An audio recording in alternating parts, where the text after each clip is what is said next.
I'm in trouble, Austin? Does your wife know that you cheat on her every weekend? Does she know that you message every single girl on Instagram trying to get in their... So I'm sure by the last video, you know exactly who I'm about to talk about. Anyway, so a couple months ago, I get a DM from him on Instagram, just asking me if he could send me stuff from his clothing brand, and I was like, of course. Like, I knew who he was. Like, I had never talked to a celebrity. Like, I was pretty new to doing like collabs and stuff at the time, so I was like, oh my gosh, he really just messaged me. Like, I was just like stoked. So here was our conversation on Instagram. I mean, it was just typical like collab DM. I did find it a little weird and unnecessary that he needed to text me afterwards. So we text, he asks me if I'm going to be in LA anytime soon, and I'm like, yeah, I can be in LA if it means you personally hand me the package, of course. So I go to LA by myself, and I'm going to have to do part 2, so... Okay, so here's part 2. So I get to LA, I'm staying in a hotel completely by myself. We're texting a little bit throughout the day, like, you know, kind of like seeing what I'm like, I keep asking what the plans are later and like what exactly we're doing, and he kind of just keeps beating around the bush and not being direct and just kind of vague, which really bothers me. I'm like the type to like want to know what we're doing. And so like we were supposed to meet at like 6, then it got pushed to 7 and 8, and then I texted him at 9 like, okay, what is the deal? Like, I was like, why are we meeting so late, you know? Like, when he said spot in Malibu, I was like, what does that even mean? Spot? Like, restaurant? Like, what? You know? But anyways, he picks me up in the blue Rolls Royce that everyone knows. So I'm like, okay, so it shouldn't be anything fishy. Like, he's not trying to be sneaky about it, whatever. And then where do we pull up?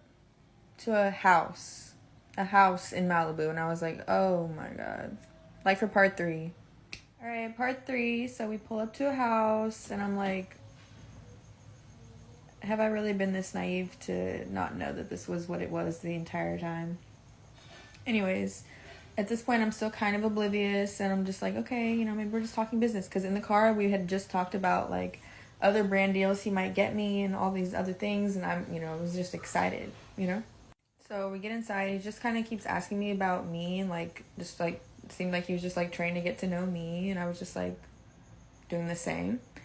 So I knew it was like not completely business when he turned on Netflix and we were just watching Netflix on the couch, like just talking and stuff, and I'm just like, what the and then he like grabs a blanket and just like has a blanket on himself. At this point we're like not close together at all, and he like it tells me to like come over and like lay with him, and I'm just like, hey, look, like I'm really trying to do business. That's what I thought this was. Like for part 4 though. Okay, part 4. So he's like, no, like he kind of gets a little defensive, and he's like, no, like I got you, like we are gonna do business, like this is business. I'm like, okay, like, and it was just civil, like it wasn't weird after that, like it was just fine. And blah blah blah. He takes me back, and like on the way back, by the way, like some fans of his were like recording us from a car and like screaming, and I was like, and he was like, don't worry about it, it's okay, and I was just like, oh. So me being still like dumb and naive to the whole situation, we hang out again the next night. Only this time he asks me to Uber. But yeah, it was definitely the same spot. So like last time, I mean, he's talking about like me, kind of talking about business and like what we're gonna do together, like as far as brand deals.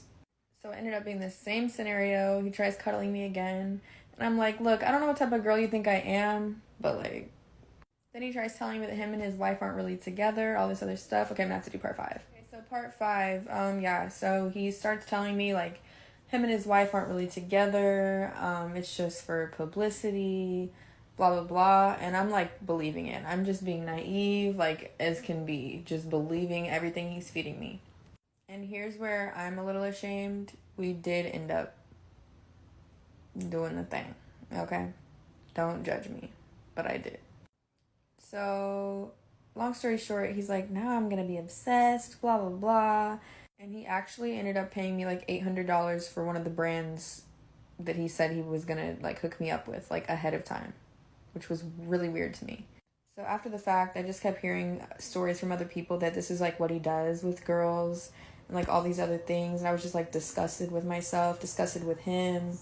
So this is him asking me to hang out again, blah, blah, blah. I didn't. Definitely gonna have to do part 6. That's where the real tea is gonna be. I really dragged this out. It really was not intentional, but okay, part 6. Anyways, he had hit me up multiple times after. have not hung out with him since. He always asks me to link. I could show you all the screenshots, but like, really, what good does it do? It's really no proof that it's him. I'm not gonna put his number on here, but the real screenshot is this one. So this is after, like, you know, various times of me like not responding or just like being short. And this top message says, I live in LA now. I can't remember what was before that.